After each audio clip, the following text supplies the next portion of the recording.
Perkembangannya rencana mau saya cabut ya, karena saya udah ada bicara dengan rekan saya ya, Adinda Pablo tadi malam. Kami sepakat akan mencabut dan Pablo akan memediasi saya dengan Novi dalam waktu dekat itu. Jadi laporan saya dua itu, laporan tentang dugaan pelanggaran undang-undang ITE ya, terkait dengan akun Novi ya, itu akan saya cabut, ancaman hukumnya 4 tahun. Lalu terkait dengan undang-undang ITE yang dilakukan oleh pengacara Novi ya, diduga dilakukan oleh pengacara Novi, Jos dan kawan-kawan, itu ancaman hukumannya 9 tahun dan itu juga akan saya cabut gitu. Karena saya sudah mau keluar dari zona ini, mengingat saya banyak pekerjaan di luar itu. Ya karena saya lihat ini udah nggak relevan lagi ya. Namun saya mencabut ini ada satu syarat, bahwa saya hanya meminta kepada Novi agar, ini kan edukasi ya, saya minta agar Novi itu mendengarkan kata pengacaranya, karena pengacaranya semua ini tidak ada yang membantah bahwa saya itu memang secara lisan dikuasakan oleh Novi gitu loh. Walaupun surat kuasanya dia janji besoknya setelah diberi lisan kepada saya, besoknya mereka bilang surat kuasa tulisan, tapi sampai sekarang kan saya nggak dikasih alasan-alasan terus. Namun di sini saya ingin sudahi itu karena ini terlalu banyak kerjaan saya juga, sibuk dan mengganggu aktivitas saya yang lain itu. Dan yang kedua, saya sudah sepakat dengan Pablo. Jadi saya bertemu dengan Novi, ya beliau udah mau datang aja bertemu dengan saya udah cukup gitu. Artinya kami nggak ada masalah. Setelah itu ya biarkan Novi dengan pengacaranya yang akan berjuang untuk masalahnya berikutnya gitu. Jadi saya rasa untuk Adindaku Firdaus, ya terima kasih lah.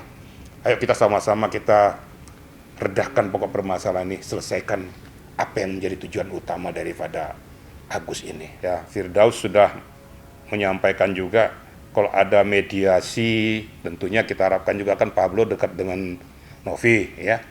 Diadakan mediasi antara Firdaus dengan Novi. Kalau ada gayung bersambut, ya sudahlah, saling memaafkan saja. Karena masih banyak tugas-tugas kita yang lain harus kita selesaikan.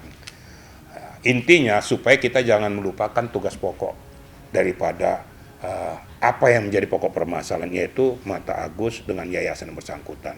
Karena akan berdampak kepada fasilitator yaitu Densu, dan juga berdampak kepada para donatur. Ini kan ada simbiosis mutualistis ya, saling berkaitan semuanya. Itu harus diselesaikan. Kalau hanya pihak-pihak seperti kayak gini, sudahlah, anggap aja ini pernik-pernik lah. Pernik-pernik yang bisa diselesaikan kok. Kecuali kalau Novi masih keberatan, saya nggak ngerti ya. Tapi saya berharap kepada Novi juga, ya berbesar hatilah, walaupun sebenarnya sakit. Kadang-kadang kita berbuat baik, kadang-kadang sakit hasilnya. Kalau Alvin Lim, bahkan makin meruncing, saya lihat makin memberikan gayanya yang nggak jelas ini. Nah ya dia biarkan, dapatkan nanti ganjarannya. Gitu. Tapi kalau seperti dari Lau dengan Firdaus sudah ada suatu mediasi, sudah ada masa kesepakatan. Mudah-mudahan Pablo bisa memediasi dengan baik, duduk bersama-sama, ketawa bersama-sama lagi, selesai masalah kok. Nggak usah diperpanjang lah. Ya, saya pada saat kesempatan ini juga kepada Dinda saya Firdaus, ucapkan terima kasih. Anda orang berpendidikan. Saya tahu Anda itu orang pinter, tapi suka keceplosan. Ya. Dari tata bahasa menerapkan undang-undang pun saya tahu bahwa Anda itu juga mempunyai ilmu ya. Cuma supaya dirubah lagi tata cara untuk berhadapan dengan media, menyampaikan suatu pendapat dan gambaran. Nah, dan saya juga berharap pada Firdaus, laksanakan tugasmu sesuai dengan komposisimu. Saya yakin kau akan sukses dengan mengurangi tingkat emosionalmu. Itu aja. Semakin matang kamu akan semakin berhasil. Kalau menurut saya nanti dia kemungkinan akan di-prank lagi. Jadi bahan ketawaan lah. Udah dari sana ke sini, balik lagi ke sana, nanti balik lagi ke sini. Orang kan jadi akan lucu ngelihatnya ya, gitu loh, kayak nggak ada pendirian takutnya. Itu yang saya kasihan sama Bang Firdaus. Itu pilihan dia ya. Kalau saya sih nggak mungkin akan lakukan hal seperti itu, Mas. Ya Firdaus datang ke saya, dia juga mengungkapkan bahwa dia itu kesel ya sama si Novi karena dia merasa di-prank. Dia datang dan Saya bilang ya udah bang, kalau memang abang kesel sama Novi, kalau memang abang mau berlawanan sama Novi, ya udah jadi kuasa hukum Agus, saya bisa terima, saya bilang gitu kan. Dan beliau gabung ke saya awalnya di situ kan. Dan video-video juga jelas ya, kalau kita bilang, kalau si Novi bilang dia nggak pernah nawarin, kalau dia nggak pernah nawarin, harusnya dia tolak dong ketika si Firdaus bilang, oh ini saya kuasa hukumnya nih, saya akan membantu Novi. Harusnya dia bilang dong, ini kan ada videonya mas di sini mas.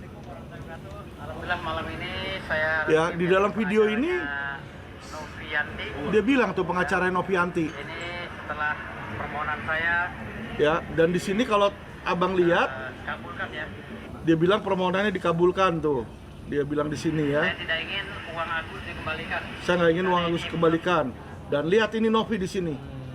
Harusnya kan kalau misalnya bukan kuasa hukum, dia di sebelahnya dia ngomong dong. Gua nggak pernah kasih kuasa ke lu. Doain ya, semoga Nih, sudah diberikan kelancaran. doain supaya diberikan. Ya kan? Di sini kan malah terlihat seolah-olah dia doain ya kita satu ini. Di sini aja udah kelihatan bagaimana jahatnya orang ini, Mas. Ini lawyer di prank loh. Lawyer ini kita punya profesi loh, ya.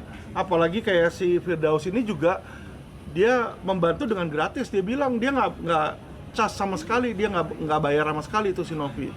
Jadi di sini saya melihat jahatnya Novi ini kelihatan di sini. Kalau dia serahkan uang itu dari kapan-kapan ke Agus, nggak akan ada masalah ini mas, nggak akan ada masalah ini mas.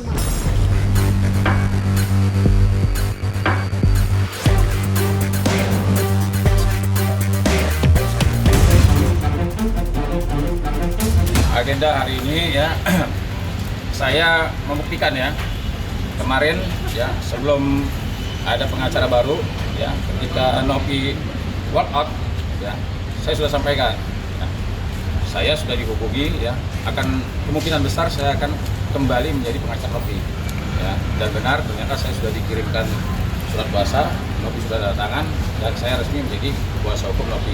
Itu satu.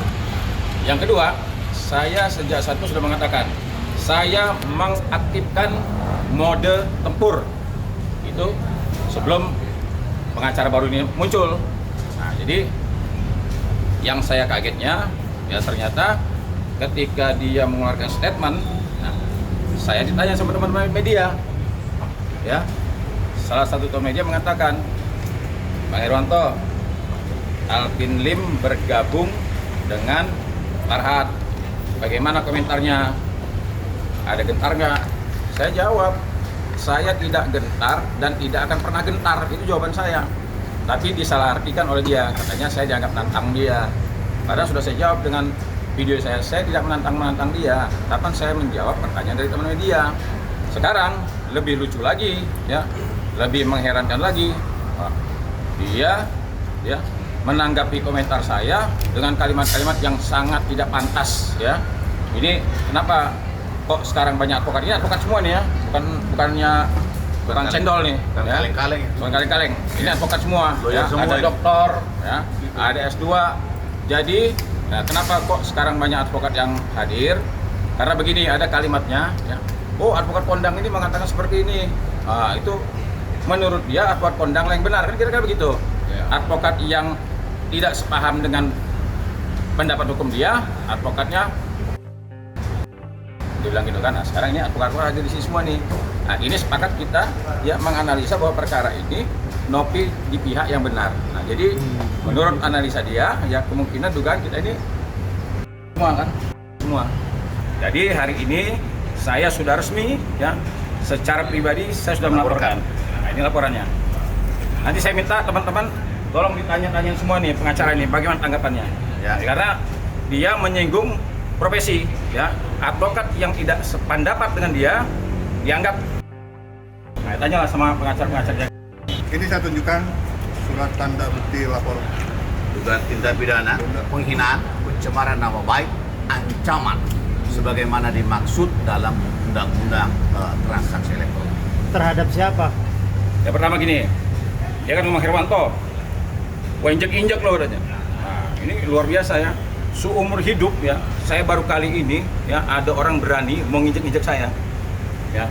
Sebenarnya saya pengen juga gitu kayak Bang Densu gitu datang gitu kan. Nah, cuman saya nggak mau, ya. Bukan berarti saya takut injak.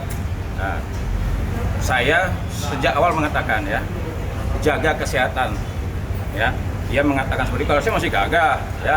Saya mengatakan begini, saya masih gagah, ya. Kalau dia, saya sudah ingatkan, jaga kesehatan. Kalau menginjek-injek saya, ya, nanti bisa atau enggak, gitu loh, ya. Jadi yang pertama pengancaman, dia mengancam saya mau injek-injek, ya. Dia ngomongin saya najis, dia ngerti nggak najis itu apa, ya. Saya sangat paham sekali tentang agama yang disebut najis itu. Ini sekarang dia, coba lihatlah, netizen dibilang miskin, ya. Netizen itu, ya, bagian daripada saya dalam upaya penegakan hukum, ya. Siapa saja yang menghina netizen berhadapan sama saya. Kenapa? Jangan hina netizen. Netizen itu menghabiskan kuota, menghabiskan uang untuk apa? Untuk menegakkan hukum. No viral, no justice. Ini bisa dibuktikan. Banyak perkara-perkara yang dibantu oleh netizen. Ya, netizen itu luar biasa mengawal. Makanya saya mengatakan bahwa netizen ada bagian daripada saya.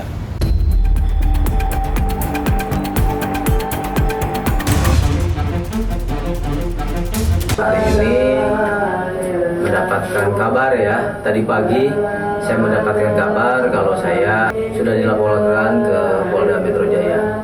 Jadi ini yang berkepentingan dengan saya.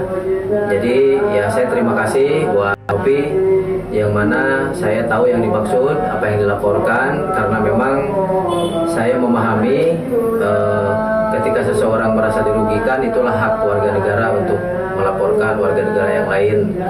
Nah, terkait kembali lagi flashback ke belakang, sebetulnya bisa dilihat di salah satu YouTube Popo Hero Cimot bahwa kami sudah bercengkrama, bahkan beberapa satu hari kemarin lah, ya, malam minggu kita ketemu dengan TV di Komal, dan mungkin itu hak saudariku mau melaporkan saya.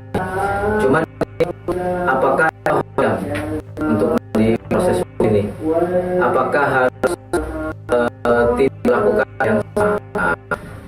Kemarin saya berkomunikasi dengan ketua tim Nopi, yang mana pada jam 19 saya konfirmasi kepada Pro bahwa menanyakan apakah saya sudah dilakukan. Akhirnya oh tidak, belum ada. Nah, ternyata pada jam 19.20 katanya saya dilaporkan. Ya, mohon maaf. Pada malam ini memang kami datang ke sini tujuannya untuk melaporkan inisial RDL dan juga inisial AL. Gitu. Atas delik apa? Tentunya teman-teman semua udah tahu bahwa mereka ini telah melakukan pencemaran nama baik yang pertama, selanjutnya merendahkan harkat dan martabat perempuan, terus juga banyak hal, nanti silakan tanya di penyidik, ya. Alasannya udah kelewatan, sudah sangat keterlaluan, dan jujur ini sangat merugikan nama baik saya pribadi, apalagi saya kan ketua yayasan gitu. Fitnahannya sangat tidak berdasar seperti itu. Efeknya satu yang paling parah, efeknya adalah kena anak saya. Anak saya jadi ditanya, apa sih pekerjaan mama kamu? Apa sih arti katamu? Gitu. Jadi sedih banget dengan tuduhan seperti ini. Ada perbuatan ataupun diduga melakukan perbuatan tindak pidana, tapi menyentuh kepada aspek yang pribadi yang bersangkutan. Yang tidak bisa dimaafkan itu adalah apabila ada kaitannya kepada pihak ketiga. Tapi kalau berkaitan dengan antara kedua belah pihak, itu ada namanya retroaktif justice, ya. Jadi jangan melulu bahwa suatu peristiwa itu harus diselesaikan melalui jalur hukum. Kalau seandainya RDL melakukan itu, tentunya tidak melalui media, tentu harus bertemu langsung dengan yang bersangkutan. Sehingga clear permasalahannya, saling memaafkan, kemudian clear, ya. Nah, tentunya tidak melibatkan pihak ketiga dalam artian akibat perbuatan kita berdua, pihak ketiga juga terlibat juga. Nah, ini yang agak sulit. Tapi kalau hanya pihak pertama dan pihak kedua ada suatu permasalahan kemudian diselesaikan secara kekeluargaan, tidak berdampak kepada pihak yang lain, yaitu saya katakan tadi restoratif justice. Kita kan bangsa Indonesia kan bangsa pemaaf, ya. Nggak melulu harus menyelesaikan masalah itu harus di jalur hukum. ada yang dikatakan si Firdaus itu benar, ada benarnya dia bilang tuh. Kalau seandainya setiap permasalahan pribadi atau kelompok harus diselesaikan melalui pengadilan, itu adalah peristiwa yang gagal. Kecuali tindak pidana yang menyangkut publik ya, seperti tindak pidana korupsi dan lain sebagainya, itu harus memang diputuskan oleh pengadilan. Tapi kalau antar pihak ini, kalau masih bisa diselesaikan secara kekeluargaan, kenapa tidak? Maafkanlah. Kalau saya berkata kepada Novi, kalau saudara minta maaf kayak gitu, nggak usah diperpanjang lagi lah.